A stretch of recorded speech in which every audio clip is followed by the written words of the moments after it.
Welcome to series food book. ఈరోజు recipe వచ్చేసి వరిపిండితోటి వడియాలు ఈజీ మెథడ్లో ఎలా చేసుకోవాలో చూద్దాం. ఈ సమ్మర్లో వడియాలు చాలా ఈజీగా వస్తాయండి. ఫస్ట్ మనం కొన్ని మిర్చీస్ని తీసుకొని జీలకర్ర వేసుకొని మిక్సీ పట్టుకొని పక్కన పెట్టుకోవాలి.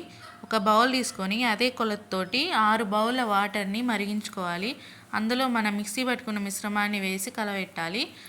అదే బౌల్ తోటి ఒక బౌల్ పిండిని 2 బౌల్ల వాటర్ని కలుపుకొని పక్కన పెట్టుకోవాలి. మనం పెట్టుకున్న ఎసురు మరిగిన తర్వాత కలిపి పెట్టుకున్న ఈ మిశ్రమాన్ని ఆ ఎసురులో వేయాలి.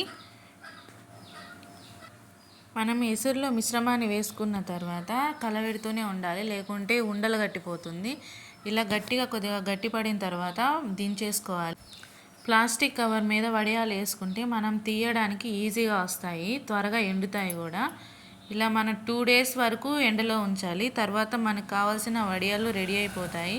ఇది ఫస్ట్ డే అన్నమాట. వడియాలు పెట్టిన తర్వాత ఎలా ఉంటాయో ఇప్పుడు చూద్దాం. ఆఫ్టర్ 1 day, ఆఫ్టర్ 2 days, 2 daysలో మనకి రుచికరమైన క్రంచీ వడియాలు తయారైపోతాయి. ఈ రోజుల్లో జంక్ ఫుడ్ పిల్లలకి ఇచ్చే కన్నా ఇలా ఇంట్లోనే వడియాలు తయారు చేసుకొని వాళ్ళకి టిఫిన్ బాక్స్ కూడా పంపించచ్చు. పిల్లలు కూడా చాలా ఇష్టంగా తింటారు వీటిని. చాలా హెల్దీ అండ్ టేస్టీ వడియాలు చూడండి ఈజీగా రెడీ అయిపోయినాయి. పిల్లలకు కూడా చాలా ఇష్టంగా తింటారు వీటిని. ఇలాంటి వీడియోస్ కోసం please like, share and subscribe my channel and support me. Please subscribe.